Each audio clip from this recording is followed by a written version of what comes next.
oleh aparat kepolisian.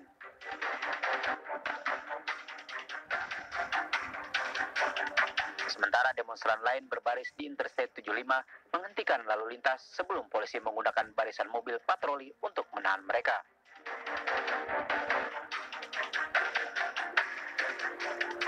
Aksi protes berujung pembakaran restoran tersebut dipicu oleh penembakan warga kulit hitam oleh polisi Atlanta di depan restoran. Akibat penembakan ini, korban yang berusia 27 tahun Rayshard Brooks meninggal dunia.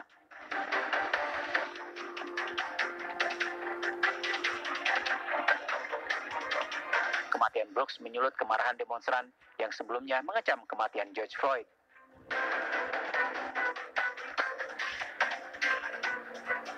Seorang pria kulit hitam yang meninggal dunia pada 25 Mei lalu karena ditindih lutut oleh seorang polisi di kota Minneapolis.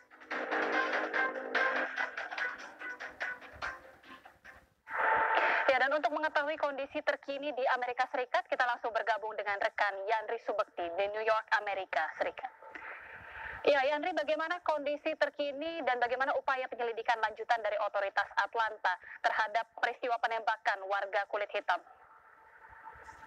Ya, kita Malika, hingga saat ini di beberapa kota masih berlangsung aksi demonstrasi dan besok ini memasuki minggu ketiga dan dikhawatirkan aksi gelombang protes beberapa hari ke depan ini akan lebih semarak dan dikhawatirkan juga akan disertai anarki seperti karena peristiwa pasca meninggalnya seorang warga kulit hitam lagi di tangan polisi berkulit putih yang terjadi di Atlanta Jumat malam yang lalu.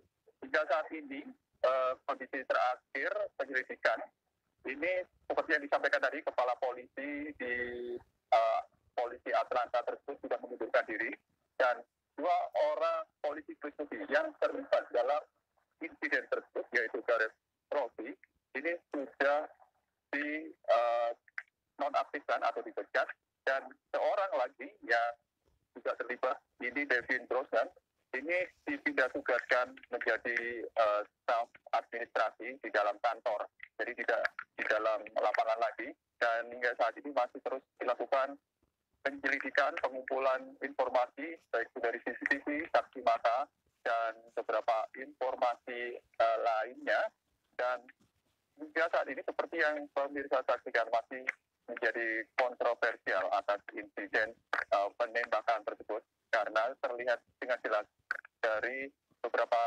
rekaman CCTV ini seorang warga kulit hitam saat ditangkap secara baik-baik ini melakukan perlawanan dan bahkan setelah terjadi aksi perkelahian karena tertuduh ini melawan bisa merebut senjata listrik atau taser gun dan melarikan diri. Saat dikejar pun tersangka sempat melepaskan tembakan laser listrik tersebut ke polisi sehingga senjata laser dari polisi tersebut terpental dan jatuh dan tetap dilakukan aksi pengejaran hingga akhirnya mendengar letusan sebanyak 3 kali yang berakhir dengan robohnya tersangka orang kulit hitam tersebut yang saat dilarikan ke rumah sakit masih hidup namun akhirnya tidak bisa diselamatkan.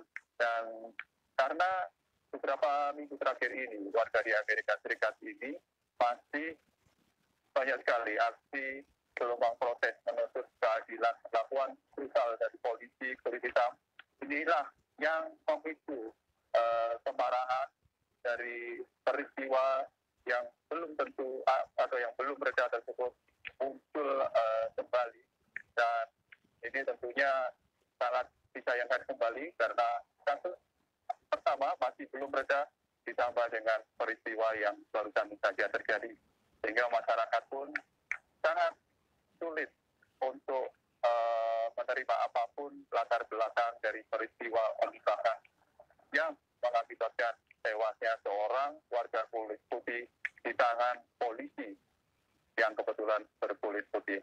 Malika.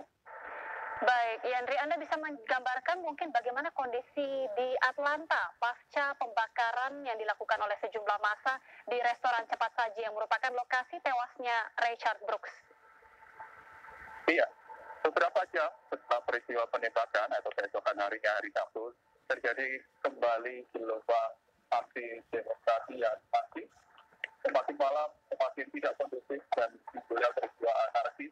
Perusahaan saja terutama di lokasi restoran tempat saji TKP dan akhirnya terjadi peristiwa pembakaran. Petugas polisi pun dan pemadam kesulitan untuk memadamkan lokasi kebakaran karena terhalang oleh banyaknya masa aksi demonstrasi yang disertai dengan aksi anarkis dan sebanyak 36 orang diamankan dan hingga saat ini masih terjadi beberapa aksi gelombang protes di kota Atlanta. So far masih bisa dikendalikan dan masih belum diketahui nanti bagaimana aksi gelombang protes tersebut karena biasanya ini semakin larut, masa semakin banyak dan mulailah terjadi peristiwa anarkis ataupun semakin sulitnya dikendalikan massa.